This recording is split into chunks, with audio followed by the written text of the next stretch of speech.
Okay.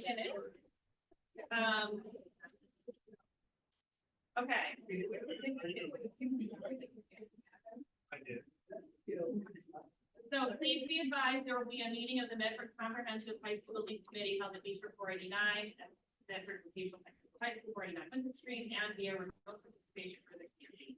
Meeting can be viewed live on Medford Public Schools YouTube channel, through Medford Community Media, and the cable channel, Comcast channel 9, 8, or 22, Verizon channel 3, 4, 5, or 47. The meeting will be recorded. Participants can log in by using the following information. The Zoom meeting ID is 963-2041-9196. Just like editorial comment, have to sort of read that lead in description for everybody to know what meeting is happening, which is, you all know why you're here, but someday somebody might watch this and want to know. Okay, so I'm going to do a quick roll call. Mayor Lungo Kern, present. Dr. Edward Vincent, present. Dr. Lucy, present. Dr. Cushing, present. Martin Corral, Libby Brown, present. Marissa Desmond, present. Hi, Marissa. Hi. I'm good, thank you. Tracy Keene, present. Emily Lazaro, present. Nicole Morel, present. Aaron Lapati, Kreisner, present. Barry Brown, present. Bob Dickinson, not here. Fiona Max, not here. Joe Bowen, here. Tom Dalton, here. Chad Stout. Lori Hodgson, present. Adam McLaughlin. Paul Rousseau, Philip Santos. Yeah. Oh, hi, Bill. Come join us. We'll make it for you, I promise. Okay, so we got. Yeah. 5 absent, 20 present. So the meeting is called to order. Okay. I'm hoping that we won't be the full 2 hours tonight. I know everyone probably definitely wants that to be true, so we'll see what we can do. Marissa, if you have any questions, feel free to raise your hand. We can all see your square, so that might just help us know that you want to get a word in edgewise. The next thing on the agenda is what we call a consent agenda, and it's essentially a place where you put items that have to be officially approved by the committee, but for which, like, there's probably no conversation really to have. So the 3 items that are in there that we need to approve tonight are our meeting minutes from our first full meeting, from our rules and onboarding subcommittee meeting, from our communications and community engagement subcommittee meeting. If you take a look at the meeting minutes, you will see that they are very late. That is because those meetings, by and large, did not have a lot of action in terms of motions and votes and things to approve or deny. We also, in the electronic version of this, you can click to a link to the YouTube channel and see the meeting, the actual recorded meeting there. We try to err on the side of slimmer minutes. These are still totally permissible under the open meeting law, but the more detailed they are, the more like you have to read and recount and say, was this accurate? Did I say that quite way?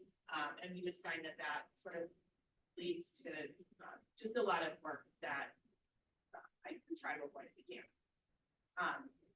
So the consent agenda is basically approving the meeting minutes.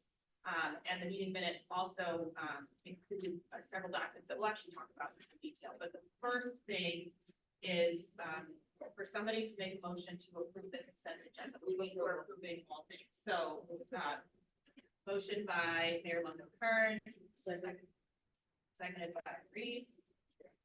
Yes.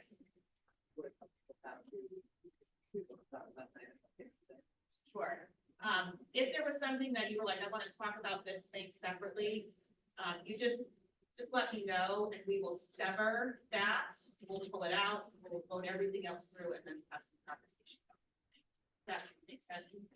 And in general, like we're going to try to drop the Robert's Rules of Order without boring you all with like lots of minutia about Robert's Rules of Order. So like the general thing is have a question, if you don't know how to do it, just ask, and the people that take action know what you're going to. Luke? So discovering topics, is that done on the fly? Or? Yes.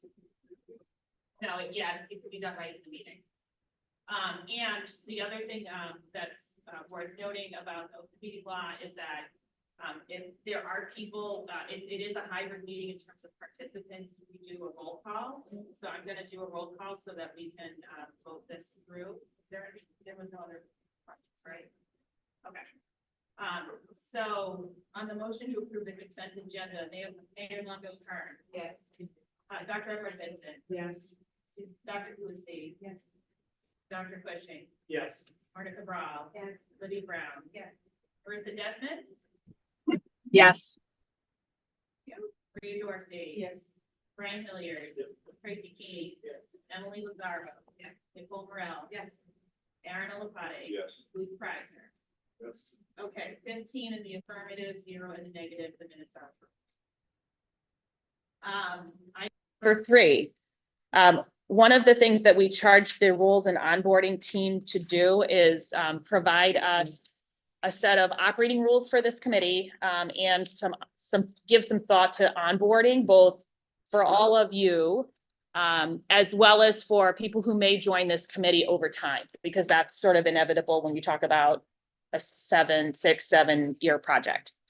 So if you flip through your packet, what I wanted to do was just go through these rules and ask you all, like, what questions you have. If you think anything's missing, this is a place where we can certainly amend these rules. And then when we're done reviewing the rules, we will take a vote to adopt them.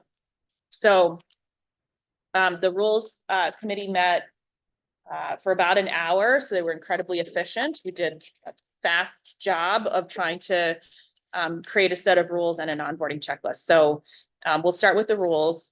The first thing that we have in here is essentially that we will simply use SBC as the acronym for this, because if you add all of the Medford Comprehensive High School Building Committee, it's a lot of letters. So we will adopt SBC as our sort of common acronym. Item number 2, we had some discussion about. So if you watch council meetings or school committee meetings, everyone is member so-and-so, counselor so-and-so. We sort of landed on a slightly different approach. We are residents and neighbors, and as such, we'll refer to each other by our first name unless somebody requests otherwise. The mayor of Medford will be referred to as mayor, and the superintendent will be referred to as superintendent. But otherwise, we're going to be friends and neighbors first and committee members second. So that's item number 2. Members of the SBC are urged to speak for themselves using I statements, allow for one speaker at a time, be present, engaged, and prepared, engage in honest and open conversation, assume the best intentions and understand and acknowledge intent, and hold themselves and one another accountable. Item number 4, public comment will be limited to 3 minutes per individual and will be limited to those matters on the agenda. The chair may limit comment to 2 minutes based on the number of individuals wishing to speak. The chair will announce the time limit before any public comment period at every meeting. The public will also be encouraged to submit their comments in writing by emailing the SBC account. Those emails will be auto-forwarded to all members when they come in. Item number 5, the SBC will operate following Robert's Rules of Order. And what we tried to do here is give you like the ones you need to know in order to sort of function in a basic way. So voting happens when a motion to do something is made and seconded after debate. Under the open meeting law, voice votes are allowed when everybody is physically present. So that's where we say all those in favor, all those opposed. And you just say aye or nay. However, when any voting member is remotely participating, a roll call is required. Any voting member may request a roll call vote. So if we were all here in person and there was something sort of squirrely going on and you were like, no, I really want to know where everybody stands, you just say roll call, and then we will do an official roll call. So everyone has to register their vote. Any voting member may suggest an amendment to the motion. The chair will guide and support members in following Robert's rules during the meetings. Members may speak twice on any debatable motion for up to 3 minutes. And once voting begins, no member may speak other than to indicate how they are voting.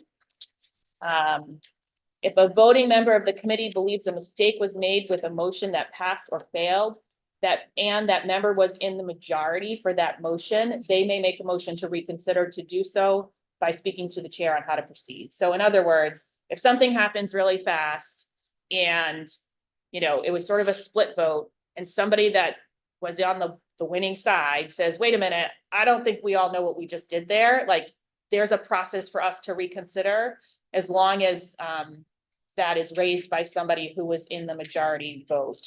And if that happens, just say, wait a minute, I have a question, and we'll like work through the mechanics of how to do that. And then if items on the agenda will be taken out of order from how they are presented on the agenda, a voting member must make a motion to suspend the rules and take them specifically out of order. Item number 6, the chair will create the agenda and place certain items within the consent agenda item. Item number 7, all SBC meetings and or any SBC subcommittee shall operate according to the open meeting law. The SBC shall, to the best of its ability, ensure its meetings are recorded by Medford Public Media and broadcast live to the district YouTube channel. Media requests for comment from the SBC will be directed to the chair of the SBC. Number 9, non-voting members will be called during the roll call at the beginning of the meetings, but their presence will not be counted towards a quorum. I did that sort of while I was calling the roll. Non-voting members will not be called for the adjournment of meetings, as this is just simply a vote to adjourn the meeting, and our non-voting members cannot be counted in that group. And then item number 10, new members of the SBC will be onboarded following the checklist, which will be maintained by the non-voting committee. So that's sort of our proposed set of rules. So the subcommittee both created and considered these rules and is bringing them here tonight for discussion. So I will open the floor if anyone has questions, comments, thoughts, anything they want to change. Like, this is the time for us to do that because we will adopt those changes as we go. Mayor? Quick question, thank you. Chair, Graham. Jenny, just Jenny, it's fine. Just Jenny. Okay. Did you discuss giving everybody 3 minutes and then limiting it to one person, one time per topic? Yes. And the limit to one time per topic did not make it in here. And that actually completely mirrors how we do public participation at the school committee. So people are welcome to speak on any item that we're discussing. Like, members of the public could be weighing in on the rules right now. But yes, we generally do limit to 3 minutes per person, and you can't just get back in line and come back up again and talk for 3 more minutes. And if there's a lot of public participation, we sort of can make those adjustments on the fly under our rules. So we would, add one time to that item. Did I see somebody? Question, Luke? So I don't know if this falls into the lesser rules or if it's just like norm, but I like what Larry's done. It helps me a lot. He has his name. This is last names. I don't know if that's something just from all collectively decide to do without having part of that. Yeah, I think we can. Okay, yeah, we can do that for the next meeting. Anything else? Emily? Are we following all of the Robert's Rules of Order, and this is just a reminder of the basic ones that are most common? Yes. Okay. Yeah. And I think they're, hopefully for our purposes, the ones that will need to be used here. You know, there's a lot of like other things that happen when things get wild, and I'm hoping we can navigate through those without having to have you all go buy the 200-page book and read about parliamentary procedure. Yeah. So that's sort of the goal, and if things get out of hand, we'll adjust. Approval as amended. Is there anything missing? Okay. So motion to approve as amended by Mayor Longo-Kern, seconded by Nicole. Back to my list. Mayor Longo-Kern, Yes. Dr. Edward Benson, Yes. Dr. Galusi, Yes. Dr. Cushing, Yes. Marta, Yes. Libby, Yes. Marissa, Yes. Maria, Yes. Brian, Tracy, Yes. Emily, Yes. Nicole, Yes. Aaron, Yes. Luke, Yes. Jenny, yes. 15 in the affirmative, 0 in the negative. The rules have been adopted. Okay, item number 4 is, also under item number 3 is the onboarding checklist. So on the next page, what we tried to do was just create like a little checklist of like the kinds of things that we're going to want to remember to do when somebody new joins this committee, which is somewhat inevitable, and things that we want to make sure this group has done and is comfortable with. So open meeting law training, for those of you who were here last week, you went through open meeting law training. We will send you like a little thing to attest that you did it, just so we can put it in the file and move on. If you missed it, there is training offered by the Attorney General's office, and we'll get the presentation from Janelle at KP and make sure that you all have what you need, just so that you understand sort of the role open meeting law plays. Our SBC rules, which we just adopted. We would want to make sure new members get an overview of the MSBA process, which we did in the last meeting. Everyone will get an email address. I think we're still working on that. Is that right, Dr. Cushing? Processed. Okay, so you all, if you don't already have an MPS email address, you will get one. Again, highly encourage that all communications about the SBC happen via that email. Like if you use your personal email to do this, you sort of open up your personal email to records requests, so it is not recommended. So, yeah. Just one quick question. I know Emily previously worked for the district. Let's do a full name. Yep, we will. Is there, and Larry, your email is still active, It's still active. so you're good. Is there anyone else that previously may have had a Metro Public Schools email address? Okay, just need to know. So, thank you. Okay. We'll make sure people have access to the MSBA website and our School Building Authority website. And that is a bit of work in progress, but I'm expecting we'll be able to look at it at the next meeting. We talked a little bit about that at our communications meeting, so more on that in just a second. Obviously, we'll provide people a meeting schedule and add people to our distribution list. Robert's Rules of Order, an email to everybody else to introduce a new member so that everybody knows who to expect. This acronym listing is obviously quite short, and I'm sure it will get much, much longer before we're done. And so that's sort of like our brief, like onboarding checklist. The other thing that we talked about was collecting up exemplar documents from other districts, so we can start to look at like how other people are navigating this process. Stone and Belmont, Arlington, Somerville, Winchester, and possibly Mohawk as a vocational school are some places that we would like to go out and sort of collect that information and make it available, not just to the members of this group, but to other members of the community who might be interested in sort of taking a deep dive into the phase that we're at or what we're up to, and how other communities are handling these documents. So that's our onboarding checklist. Any questions, thoughts, Tom? Just to offer one correction, Scrivener's error, I think, Jenny. But under important websites, I think we need to say Medford SBC website as opposed to SBA website. Yes. Okay. Any other questions, comments, thoughts? Okay. Yes. When we met,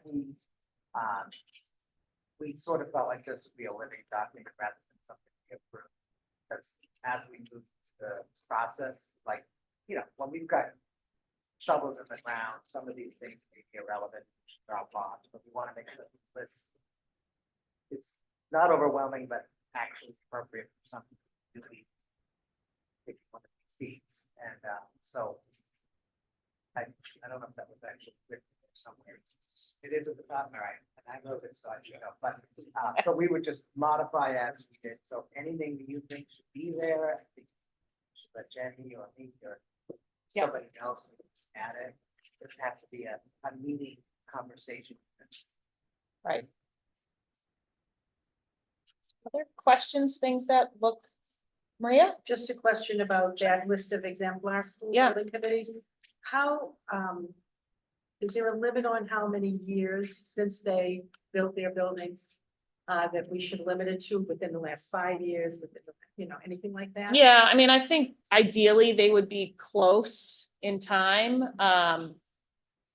But Winchester, I think, is a little bit further out, but I think the thing that intrigued me about Winchester was their overhaul of the building was maybe possibly something that would be similar to what happens here, where like the facade changed and they did it in state. So there might just be something interesting there, but I think they were like a little bit further back than some of the others, but I think Stoneham's right in the middle of their process. Arlington is, Belmont is, so the rest of them are all very recent, but Winchester sort of jumped out at me because it's like a building I know with my eye that has gone through, like, sort of started out looking a little bit like our building and has gone through that restoration. Luke? Attleboro, Wallace, Okay. What was the other Yeah. one? Attleboro on what? And Minuteman. I have a question too, Jenny. Sure. Is the idea that they're in close proximity? I know Attleboro changed that. Is the idea that they're in close proximity or? Ideally, yes, but they don't have to be. If like, we know of a district that has gone through this and like, particularly the ones where it went smoothly, maybe, like those documents are the ones I want to see. Yeah. Um, Well, I know obvious to me, Fall River went through where they kept their field house. So Yep. that's like okay, something that may be relevant to us. and they just opened, right? Yeah, Yeah, probably a year Okay. ago. Attleboro is around the same population. Yeah. okay. Other thoughts about this checklist? The other thing that I think might be helpful is it's not as easy as you might think to find some of these exemplar documents. So, Tom, I think we started creating a folder. I don't know how far we got. I would have to check. It's been a couple weeks. Okay. since I was there, But I'll check on. Okay. those tasks. If there's anybody who's willing to like take on one of these communities and go find their documents, that would be amazing, because I think the quicker we can sort of pull all these into some place, like the more accessible it will be for everybody. So I don't know if there's any volunteers to take on going to track down. Luke? I have a Solaris. Okay, great. So if you can send those my way, I'll get them dropped in the, I'll get them to Tom, we'll get them to Tom so they can be shared. Anybody else? Aaron? Yeah. All right. So Aaron will go digging for exemplar documents. Does anybody want to sign on to help Aaron? Libby? Digging around. All right. Calling people. Luke? Which documents, yeah, I understand the terms of this, but for you, so study PowerPoint. I think for right now, what I'm particularly interested in is their eligibility phase documents, right? So the same documents we're gonna have to send in, like, they have to be in the public record somewhere. But I think if you look at a project that's just about done, those documents are gonna be pretty well buried, I'm guessing. So it might just take a little bit of digging to find, but I would be interested in like, what did other people put in their educational profile? Because that's a pretty meaty document, and I'm interested in like what all goes in there, because that could give us good inspiration when we start reviewing our educational profile. The same thing with the chapter 74 form. Those are the two big ones in the eligibility phase. Okay. Yes. I spoke with the OPM, well, the OPM Watertown. That's one we built right now, I think so. They were remarkably like, they Yeah. reached out a whole bunch of other projects they were involved with and other OPMs they do. And I was looking for rules, so I didn't ask about any of these other documents. So if you want to throw me on the list, Sure. I mean, I have a dialogue going on, I might as well say, well, what projects have you done with? And I don't know if an OPM has this stuff. I would assume they have access to them. That's what- Yeah. Okay. Great. Other questions about onboarding? No? Okay. So then we'll move on to item number 4, which is review and amend proposed communications and community engagement strategy for the eligibility phase. So the communications and community engagement team met, and actually I thought we had like a really fun discussion of some of the opportunities that we have. Particularly sort of focused around the eligibility phase. So the first thing is like first draft of the website. Our website will be connected to the MPS website, so it's not a standalone, thing with separate architecture. It'll be connected. We have a dedicated domain. All of our sites are secure, so all of that should be fine. The basic structure that we landed on was like a welcome page, like welcome and why are we doing this? So Tom and I will work on penning something for that page. We'll have a meetings page where like you can go get all the meeting agendas and minutes and all of that good stuff. A news page where like when we submit documents, where we're doing press releases, that all of that can sort of live. We'll have a documents space so that as we finish and complete documents, they can be posted. Bios for all of you will also be available on the site. And then finally FAQs, which we'll talk about in just a second, but ultimately sort of an evolving list of answers to questions people want to know about what we're up to. Does that make sense so far? So that's the website sort of broadly. And then we did talk about like some of our community engagement opportunities in the eligibility base specifically, because I think people are really excited to be part of the things that are going to happen a little bit further down the line, like focus groups with students, focus groups with teachers, focus groups, community members, but like it's going to take some time for us to get there. And so in this eligibility phase, we talked about a couple of things. One was a community survey where we would collect some information. So the questions that we have on our list is, we want to answer your questions. So tell us, what questions do you have about the building committee itself? And what questions do you have about the eligibility process? We want to know what kind of features are important to you. So tell us, like, what do you see in a reimagined Medford High School, just to like get everybody sort of thinking and excited about that. And what suggestions do you have for the building committee? Tell us who you are. Are you a caregiver, student, or resident, MPS faculty? What neighborhood are you from? And are you a Medford High student, past, present, or future? Just to sort of get an understanding of like, is there a set of questions that's coming from primarily students, primarily faculty, et cetera? And tell us how you want to be involved in this process. I want to take surveys during the process. I want a tour of MHS. I want to know about your meetings in advance. Just the highlights, please. Like tell us how you want to know and be involved in this process. So one proposal that we have is to send out a community-based survey to collect some input that will help inform those FAQs and start to get people sort of thinking about the fact that this is a community-based project for everybody. We did talk about scheduling some tours of MHS.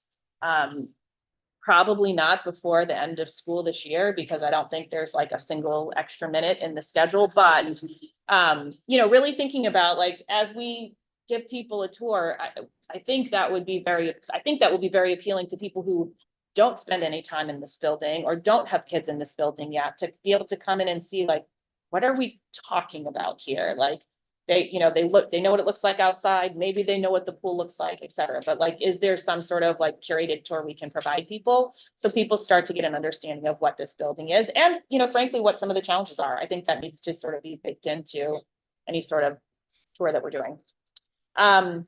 We did talk about being willing to do more staff meetings with your team. So if there is another staff meeting coming up before the end of the year, or even next year, that you want us to participate in, we can do that. We had this, Luke had this great idea. There's apparently a video from back in the 70s when Medford High opened. And that it would be really cool to do some sort of like then and now of like what these spaces look like and how they've aged since the 70s. Maria is also in the middle of digitizing yearbooks, so she has some history of the old MHS pre-fire. And so we talked about this as like maybe a program for potentially our vocational students to get involved in creating something that would be available for us for like really marketing purposes as we go. So again, nothing that has to be done before the end of June, but you know, these kinds of like cool creative things obviously take time. So really thinking about like, how do we start to create some energy around like what's happening in the building and what the potential is. We did talk about developing a roadshow presentation. Nicole and Marissa Desmond volunteered to like work on a draft of that. We think that content will change all the time, but we do anticipate a lot of reasons to go tell people what's happening here. And so whether it's at school committee, whether the council wants to be briefed on a regular basis, whether we're talking to community groups, like we want there to be some common set of talking points so that any member of this committee could say, yes, I'm available on that day. I can go do that talk and sort of carry forward for the committee. Couple of other things we talked about, certainly including some periodic updates in the superintendent's weekly update, but also investigating some sort of like register your email for like to subscribe to this particular kind of news, which will be important for people who maybe don't have kids in MPS right now and aren't seeing the superintendent's weekly updates, but might be interested in this. And then we also talked about for the website, creating a roadmap that's visual that demonstrates like where are we in the process and what steps have we already completed and what's next. So that's something that we'll work on. Maria's going to collect some info for us so that we can start to have tables at some of the community-based events like the farmers market, family concert series, Circle Square, those kinds of things. And so once we get there, like we may want to have like some poster boards of what MHS looks like and something visual about our roadmap and where we are, but really just to be there to answer questions and create interest in the community and encourage people to be part of this process. Any questions about that in terms of our like communication plan and strategy in the eligibility phase? Yes. The event tables, I like that a lot. I do think there are a number of businesses that get a lot of foot traffic where we can put things up as well, like Colleen's, CB Scoops, and to be fair, yes. But there's probably others as well who will be very supportive and want to and have a lot of foot traffic. I mean, I'm shocked. My daughter works at Colleen's. I'm shocked how many people are in and out of that place. It's wild. So. Okay. Yeah, I think that's a great idea. Luke? So, looking at sports leagues, there's a lot of parents with sports. Work in this committee and first graders, second graders, third graders. And it's probably very interesting. Yeah, strong advocacy group. So somehow connected with that. Yep. Various sports. Yeah, I think that's a great idea. And I think some of the sports, the youth sports organizations will have a vested interest in what becomes of the property as well, because they rely on the fields and that kind of thing. So that's actually a great idea. We can add that. Tracy? One thing that stuck out that I want, also internal but external, is this reimagined Medford High School. I wonder if we can make a collective determination of how the committee is going to talk about it during this stage. Is it reimagining it? We don't want to go out and start out the gun and say we're building new or things like that. And so that I underlined it as I was reading it, saying reimagine gives you a lot of possibility. And if we as a committee, when we're communicating or however we're putting it ourselves out there, we're using a certain term, whether it's reimagine or something else that we can come up with. So we're all speaking the same language when we're talking about the process that we're in now. Yeah, I think that's a great question. Our website is building MHS because building can mean like all of those things. But I think reimagine is the other word that I like to use when I'm talking to people, because what it's going to be is not decided yet, right? So, and I think when people say, well, what's it going to look like? Are we going to do this or that? I typically say, we don't know that yet, but part of this process is really an imaginative process. Like some of us got to see Arlington High School and we went into a room and it was called the discourse room. And it was like a classroom, but it looked a little bit more like a college classroom.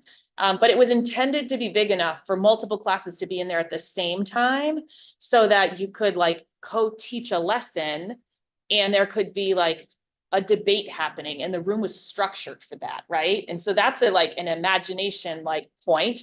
We don't have anything like that here today.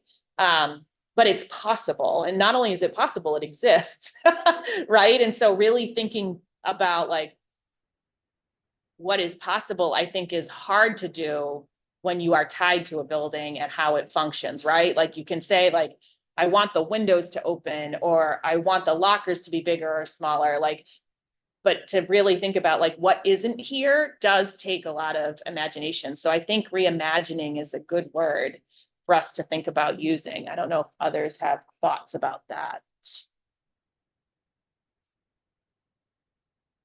Tom? Yeah, I completely agree. I think reimagine has been a really attractive and salient message.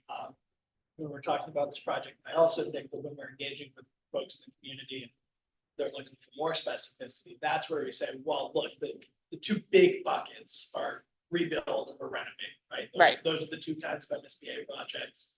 We're hoping to do one or the other. So there's still space to be more specific, but I do think that especially in this early stage, there's so much value in really it as an imaginative process, like you said, Jenny, really talking about what is here that we care about and want to preserve. And the things that we do like about the space as much as we talk about the things that need to be remedied, there are things about this building that we like and that the community values, but then also thinking bigger about, Yep. Do we change programming? Do we expand certain programming? Do we move things around in a different way? Like those are all imaginary questions. So yeah, I would certainly be in favor of emphasizing that reimagined message. Luke? So there's also the bureaucratic aspect of building phase where we're laying bureaucratic foundation. We're Correct. creating some rules, we're formalizing compliance with a number of processes, and our end result, if we succeed, is stability, which is truly, I think, where creative juices get tapped, and have a professional design and planning team that's brought on board, that is put on retainer, given the job of looking at what's here, both in terms of the acreage and capitalize building. And then what levels of replacement or renovation, and that's where the imagination really kicks in. Yep. So I totally agree with it. Reimagine is a good catch-all for the general process, but there is a sort of bureaucratic aspect. Yeah. The eligibility things. Yeah, and I think, what I tell people about eligibility is like, we've got to get through this in order to get on to answering the questions you really want to know about.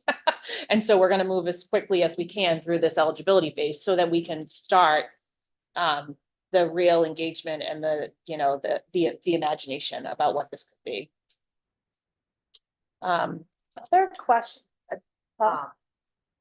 Thank you for that, because, one of the things that I worry about is the people who are like coming at us with the stuff about the feasibility, the reimagining they want to do now is, when we get through that gate, we'll get through it. Yes, we will. We're getting through that gate. It isn't the time to then start engaging the community to start thinking about reimagining, because like the race began, and catching all those people in their reimaginings and interests, even though we can't do anything with them right now, so that on day one of that process, they're all queued up, ready to be involved, because well, I mean, it is just a lot of paperwork right now. If we don't like hook them and keep them, because frankly, none of them are probably interested in paperwork. On day one, you know, I mean, I know like from like when I run for office, like for 2 full years, I had people contact me and they like support me. And then time to start my campaign up and I'm like, who are all those people again? And I just don't want us to, I mean, I don't know if we create a shared document where we just add names of people who have interests and maybe a little note. How did you meet them? What was their interest? So that when we have a reason to meet them, we're not all just like digging through our memories of this long process of reading documents. And I know that my own like intent to do that every day falls flat. So I want to think about that as a committee, something to formalize. Not too formal, but We did talk about creating like a mail list essentially. And I think that's the place for like capturing those folks because we can create the list in such a way that you can tell us what you want to know about and also like what else do you want us to keep in mind about you. And then we have sort of that running list and people can sort of self-subscribe. Luke? So, I mean, utilize the survey, but you would need Right. to add a question, what your family is. Yeah. But, if we were talking about the survey, and that's kind of part of our verification. But certainly identifying specific people and confirming that they want to hear back from us. And so willing to get involved in some one manner or another, focus group or some other. Would be important. That might be something to add to the survey. Yeah, I think that's a great suggestion. So I've got that on my list to add. Other thoughts about the community engagement piece so far? Maria? Driving back to what Luke mentioned about sports teams. Yep. And, my mind jumped to the PTOs.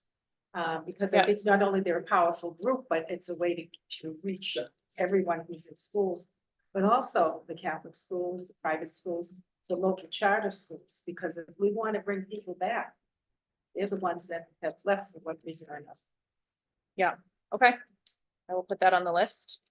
Just feel free to tap into the city side as well, because of course it's important for families to want to be involved, but I think we need to build excitement amongst the entire community, and I'm happy to help robocalls, newsletters. Okay. Start building that excitement, so. Okay. We need everybody's support, and hopefully Right. it'll be there. Okay, we can do that. Speaking of the city side of things, we also talked about how best to engage our boards and commissions, because there's a huge number of boards and commissions across the city, some of which have like lots of obvious touch points with this school building committee, and others maybe not as obvious, but maybe there are some that we're not thinking about. So we will build a separate survey for them, for the boards and commissions, to say, does your board or commission have an overlapping and or aligned interest in our SBC? If so, please describe. At what phase in the process should we reach out to you, to your board and commission, for that sort of integration? What's the best way to reach you? And do you have any questions for us?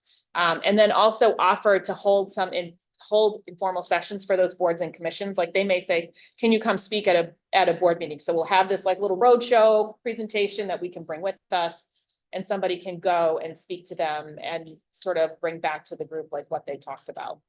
So that's the idea of like how to make sure we're casting sort of a wide net across our boards and commissions.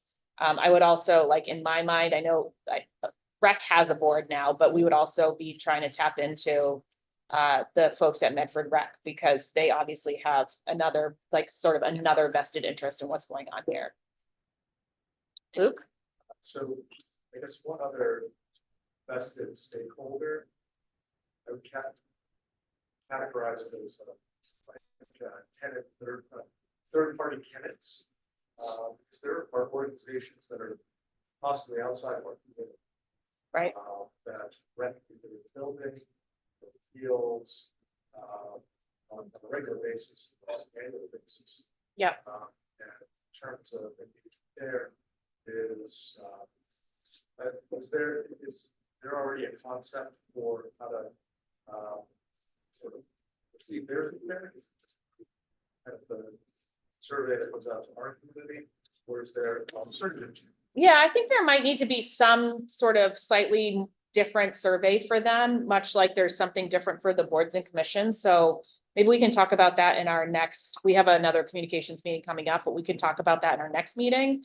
And just figure out like, you know, how do we properly like get them into the fold as well? Because I think you're right, this building is never quiet, ever. Right? So even when school's not happening, something's happening in this building more than likely. So just, you know, I think that is actually a really good point. Have a list of all those tenants? I mean, I'm aware of some. I've got into some. But just an idea of who all it is that. I'm sure Community schools. yeah, I'm sure we have a list. We'll have to work on whether it's an actual list or if it's a lot of things all over the place that we have to pull together, but yeah. Yeah. Questions, Larry? This may be stupid, but get used to it. I'll have some stupid questions. Have you all seen the cooking shows where they give the guys a grocery card and they have to use certain ingredients to make the best thing? It seems to me what would be helpful early on, and I don't know that this has particular application to your specific comments today, but I would like to know what we have to work with in terms of sites in the city. I would like to know specifically, I have some questions about this building, having been in it now for 10 years. Peter and I have discussed it on a couple of occasions. I think I gave superintendent a paper maybe a year or so ago. But I think that idea you mentioned earlier of a tour might be good for this. For this group committee. as well. Yeah, And I think that's a great let's just be idea. honest with the good, bad, and the ugly. I mean, what do we have here, really? Yeah.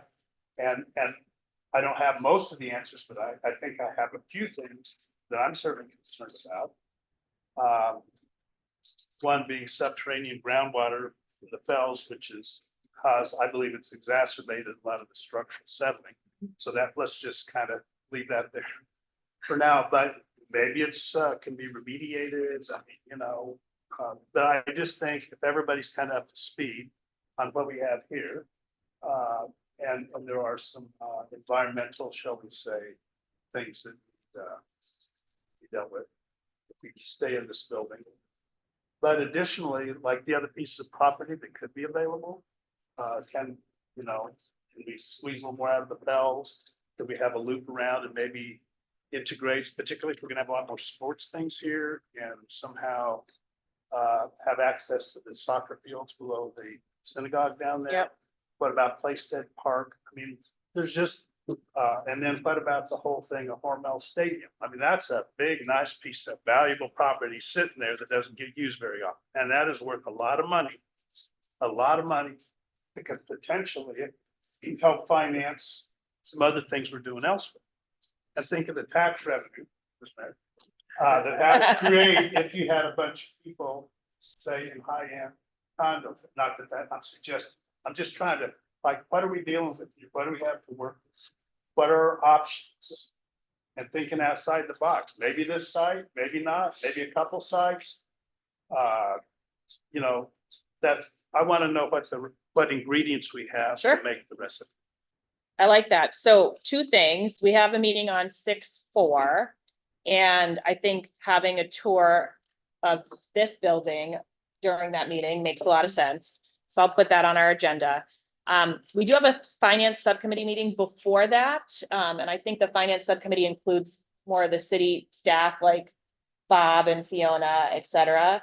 And so my goal for that meeting is for us to be talking about just sort of getting to a place where we understand better what kind of funding needs to be set aside for feasibility study and for what, so that we can be ready to work with the council to do that. But I think the other question we can put on their agenda is like, what are those possibilities across the city that this group needs to know about and start to be able to think about? Okay, I can do that. Luke? So with respect to disability, is there a formal RFQ process or collecting bids so that you know. Yes. What it costs. We'll only know if somebody delivers bids for this particular facility. And hopefully it's three. Is there something? Oh, people are chomping at the bit for this project, so, yeah, so once we get through this, the first thing that we do is we put out an RFP to bring on our OPM. And that OPM has to be done by competitive bid. They're also chomping at the bit to be part of this. But what we have to do before we can even get there is demonstrate to MSBA that we have a pot of money set aside that is reasonable to cover what will be the feasibility study. So that includes the OPM and then ultimately the feasibility study.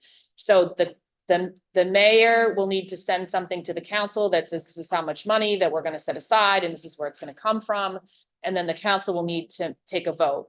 How we think that's going to happen is that money will be moved into the newly created stabilization fund. So there'll be an earmark of like, this is money for the feasibility study for MSBA, and it will get moved into the stabilization fund. So it's there and it's ready for us when we are ready for it, rather than waiting for free cash to come all the way back around sometime around next year. That has to be in place before MSBA will move us on to the next step. So we're working through the mechanics of that. And we've been in touch with the president of the council, so he knows it's coming.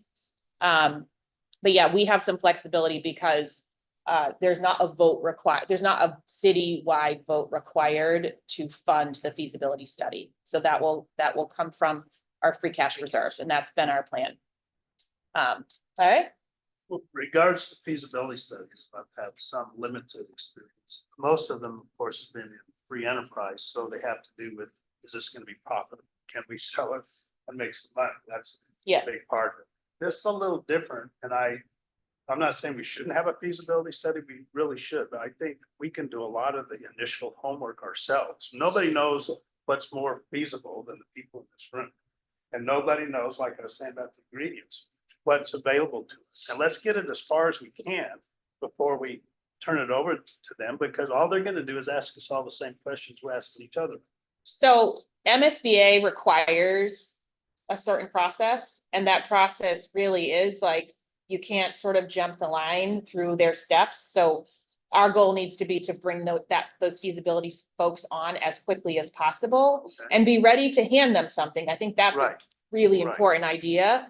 But more importantly, like, we need to get them on the bus as quickly as we can so that they can make progress, because we could hand them a whole thing. They're still going to do it again because they have to. That's part of the like prescription of the MSBA process, is that there's no jumping the line, so to speak.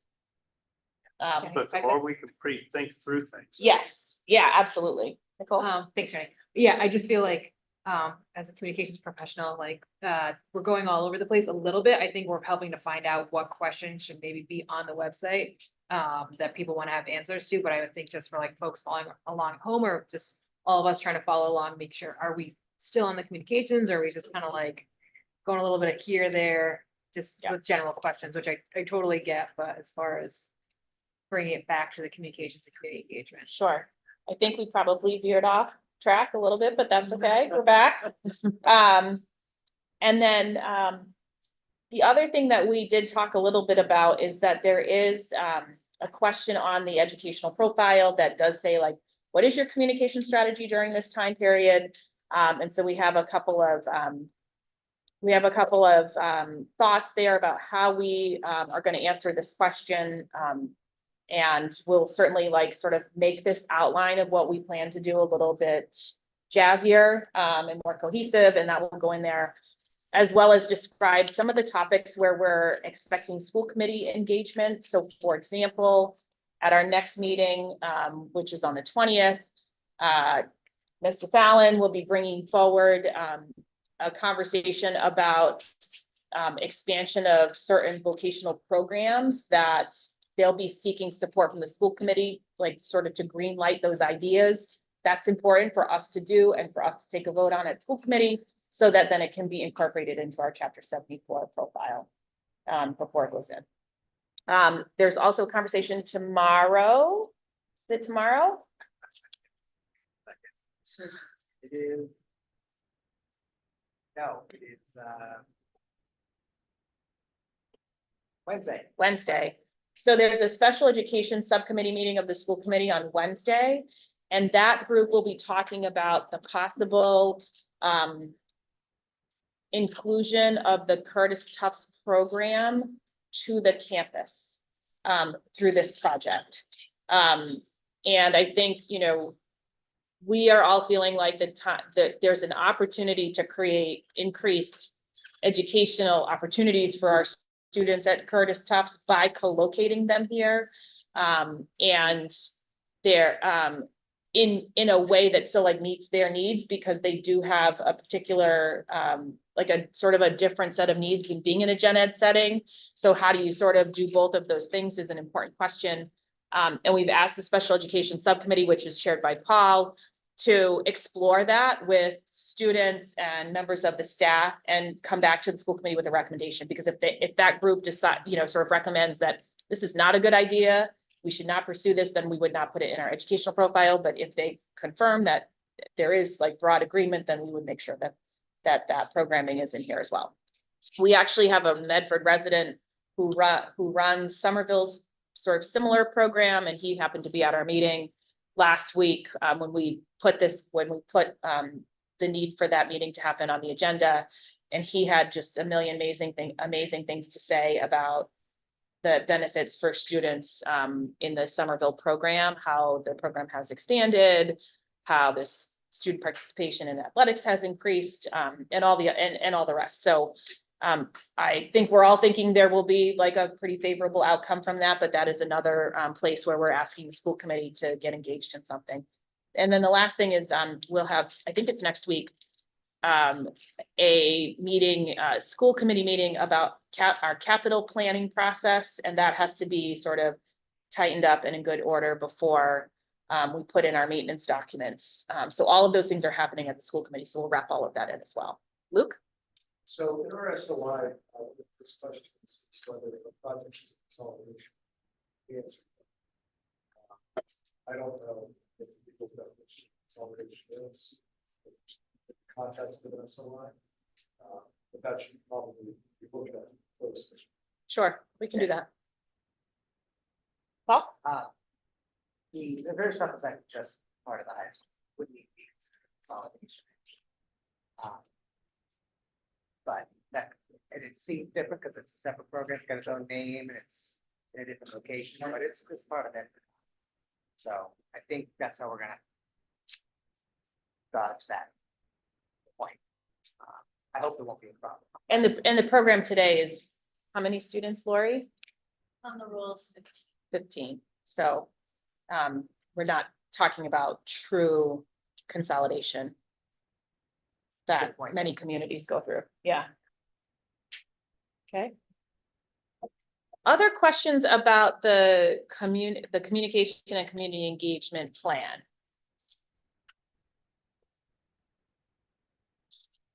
Is there a motion to approve the communication and community engagement plan as amended by our discussion? Okay, motion to approve by Mayor Longo-Kern, seconded by Emily. Let's see, Mayor, yes. Dr. Edward Vincent, Yes. Dr. Galusi, Yes. Dr. Cushing, Yes. Marta, Yes. Libby, Yes. Marissa, Yes. Maria, Yes. Brian, Yes. Tracy, Yes. Emily, Yes. Nicole, Yes. Aaron, Yes. Luke, Jenny, yes, 15 in the affirmative, 0 in the negative. The plan is approved. Okay, we're making good time. It's 7 o'clock. The last thing on the agenda was just to give you all a first draft look at one of our deliverables. So as you know, there's 5 deliverables that we need to submit. The first one is an agreement that has been submitted, it's complete. The second one is a list of all of your names that will be done before we meet next. The third one is the educational profile, and that one really sets like sort of the vision for like, what do we do in this building and how do we do it? Both today and how do we want to do it in the future? And then because we have such a big vocational program, item number 4 is this chapter 74 viability program document. Fifth one is the authorization to fund the feasibility study. The reason that we're sort of, I won't say we're out of order, but we're starting with vocational first because this document is the most complete. The vocational programs have sort of the luxury, I guess, in this process of having already customized things happening in each of their programs. So where on the comprehensive side, on the sort of traditional side of the high school, there's sort of big, broad questions about like, how are we teaching and how might we do things differently? The vocational programs all have that customization sort of implicit in their programming. And a lot of it is driven by what chapter 74, which governs all of our vocational programs, sort of requires. So what this document requires us to do is give them some information about our programs. So on the second page, what you can see here is a list of programs that we have that are existing. You can also see that we have our current enrollment for 23-24 listed. So this is our current enrollment in the program for each program. And then a column for proposed capacity. So there are a handful of programs where we believe that after our school committee meeting next week, that we will be seeking some expansion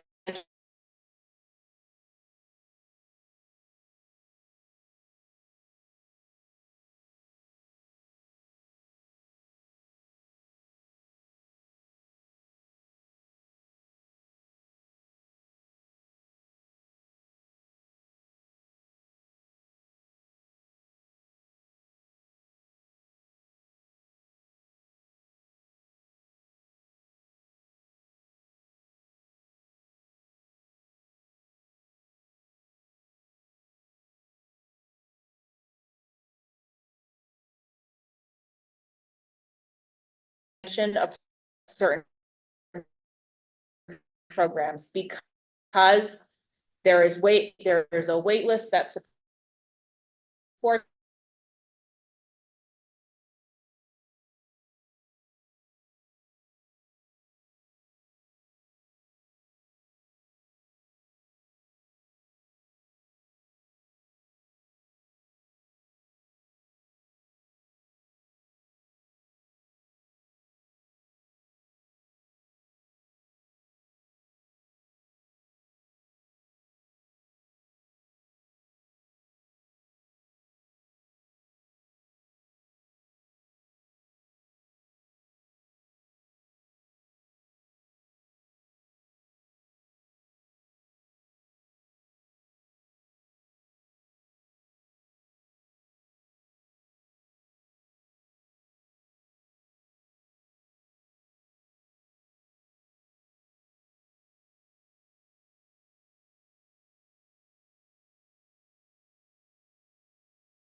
our potential things here. And see that if you scroll down a little bit, one thing for expansion is that there is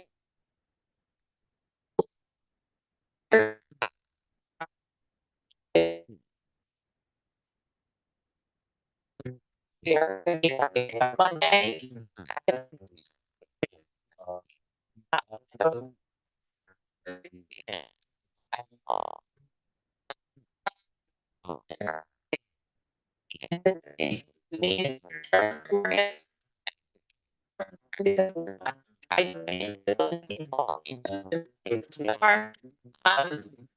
And what the staffing commitment would be to create for, all of that is coming, in terms of, um, you answer me.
But there's that I just want someone to educate me on.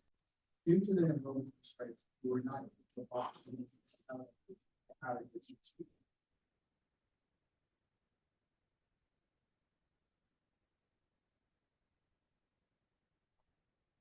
If we are offering that offer, does that change the scope of this document something more to lift it up? Or I'm thinking of how to expand. Okay. Yes, we have done it before, right? So we have had students from other schools tuition in to our program, but the demand here is big enough that we don't have the space for that anymore. Talk a little bit about like what is the right mix of like accounting for that possibility? And I think that's a question for this group to really think about. I mean, trying to build capacity for a revenue generating program is going to come at a cost, which isn't necessarily a bad thing, but it also, there's not a super clear pipeline of like, how many tuitions could count on in a year? So we don't know that we necessarily like really landed anywhere, but just to say that our first priority for this group has to be like our students, and half of every class is deciding to go into a vocational program. And I think that's in part because the vocational programs are not what you think of as the vocational programs from when you went to school. They're quite different now. And there's just a tremendous number of them. And I'm building a new building and it's gonna be with all new bells and whistles. And everybody's trying to pick, can we rent it? Can we get into it? What can we do? And when I see this statement that there was one time an opportunity for out of state district, if that has the latest model, whatever equipment, and Arlington people find out about it, can we come over and use that equipment? I just want us to think about, as we think about how big this department is going to be, this part of the building is going to be, that there is going to be that desire to want to. Sure. I knew you were gonna have something to say. Well, this goes way back, but when I first started teaching here, it was my understanding it cost $56,000 a year just to send a kid to Minuteman to have plumbing. So if we go down that road, it should be nice if there was some sort of standardized fee schedule. And then I think also, Chad, There is for the state, it's all done, Minuteman's about 30,000 right now for their capital expense. that's good. We're the cheapest in the state, I don't really know how the calculation works, but ascending towns, sending it here for $10,407, that's it. And we have 20 to 25 extra seats, I sure did bring kids in, and it was nice, and keep in mind, as we're doing this work, there are 15,000 kids statewide who don't get into any CTE spot. So it's fun to think about if we were at a spot that we could bring in 10 students a year. All we're doing is helping our surrounding communities of kids that can't get into, they can't get into Minuteman because of the waiting list. They can't get into Northeast. So yeah, I think that's something to think about, but to your question, Larry, yeah, it's all covered by the state, it's all calculated. Not really sure how, but. Okay. Just a quick question. Sure. This past weekend, I was talking to Mr. Christie of robotics, and he indicated that there was pretty substantial weakness. I don't know if you point at this. It's about a year, I think it's a program. Robotics is 9 years old, yes. That's that program, but he just said, oh, we've got to wait. Yes. So I'm just sort of, That would be in the latest, I spell it all more than one page. It's also generic, and but it will be broken down, currently with data, and it's. So we'll have to feed all of that back into this before it's done. Paul? The other thing about, having space for kids from other communities, and I believe this happened with Everett, I don't know, if it's before your time, but we had a good Yes, number of Everett. Everett students coming. And Everett is like, wow, we're sending, I don't know, 10 kids over to Medford, maybe we should have our own program. They start their own program, and then suddenly we don't have those 10 kids all at once. Like this year, we no longer have them. So it's not a risk-free thing to build capacity for our surrounding communities, especially if they have any capability to actually do it themselves. If they don't have a capability, don't have a vocational school at all, well, obviously the risks are very different. But when they have something, or it's a program where the upfront costs are not exorbitant, just need a teacher, those I think of as more risky because they would want to keep their money too. So, yeah, there's no easy path, but like, I don't know if plumbing is one of the ones where there's huge rates. Nobody sent kids anywhere. Figuring out how to get a plumber to teach would be a problem, but there are opportunities, but they're not all risk-free.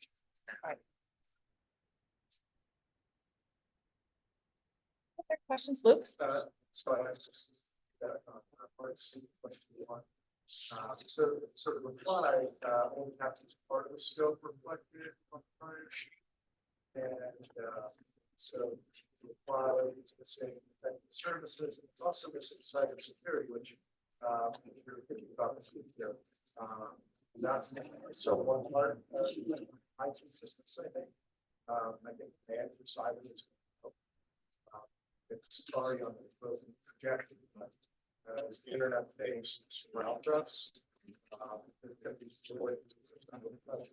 So I would just say, being to apply to capture the full scope. Sure, you can do that.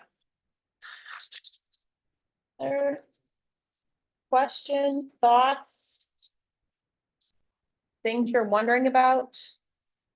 In terms of our vocational programs, one of the things that was sort of interesting is like this does, there's a completely separate track that we would have to pursue with DESE to be approved to have these programs, which is sort of separate and apart from like having the space to have the program, which is what MSBA is here to do. So that's, that's sort of a different work stream that would have to sort of move alongside of us, but more on the administration side.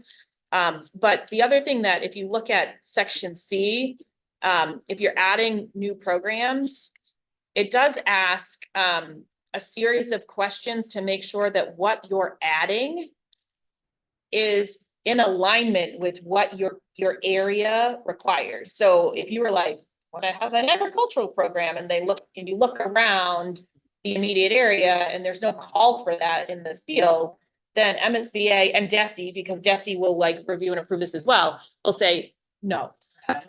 You can do that, but we're not gonna pay for it, right? So, Chad did look at the regional blueprints in terms of like getting to this, cultivating this list of programs that we're gonna potentially seek to expand, because these are the ones that are supported by our regional blueprint. And so there's sort of I'll say a straighter line there in terms of what we might be able to offer. Other questions, thoughts, comments about this form? It's the easier of the two, so I thought we'd start here. If any of you have questions or thoughts as you're reading this, as you're thinking about it, can they send them to you, Chad? Okay, so Chad will take your individual questions and comments. On Monday, at the school committee, Chad will be presenting about this, about the potential expansion of the particular programs. And you all are welcome at the school committee meeting all the time. I'm sure it will be another lively meeting. We'll try to schedule the agenda such that Chad doesn't have to be there all night. So we'll look at that. And then, you know, ideally, the presentation will go well and the school committee will take a vote to approve support of Chad's plan that he's going to outline for us. And then we can include that in this before you all see it again when we finalize. Peter? There's specific MSBA language for how a vote should be. No, it just says that they need to provide a copy of the meeting minutes, which include the language and outcome of the vote.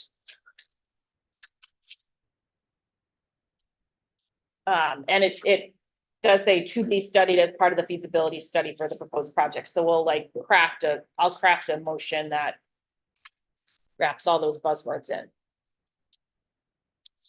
Other questions about this document? Okay.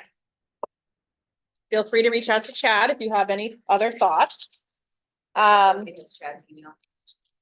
Steve Allen. steve.allen@medford.k12.ma.us. Once you all have your email addresses, you'll be able to find him in the directory. Our next meetings. Our next full committee meeting is on June 4th here. So we will plan a tour of Medford High. We will hopefully approve our Chapter 74 form for submission. And we'll do a first review of the educational profile. And I will do my level best to make sure you have that a couple of days ahead of time so you don't have to speed read on the fly. So all of that to come for June 4th.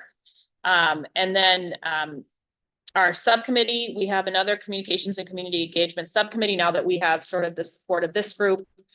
We'll get working on some of the surveying and that kind of thing so that can get ready. And then also before our next full committee meeting is a finance subcommittee meeting. For those of you who weren't here the last time, if you are interested in being part of any of the subcommittees, you can just let me know and we'll add you to the list, provided that there's not too many people on the list. Folks are welcome to join any of those subcommittees. So far we have rules and onboarding, communications and community engagement, and then finance. Any other questions before we make a motion to adjourn? Motion to adjourn by Dr. Edward Vincent.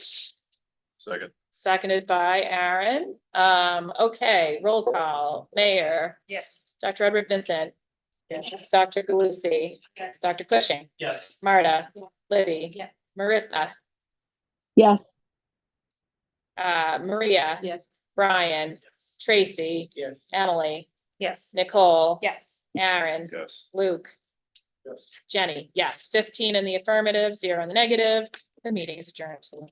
Have a good night, everyone. Thanks, Jenny. 30 minutes. Gave you all 30 minutes.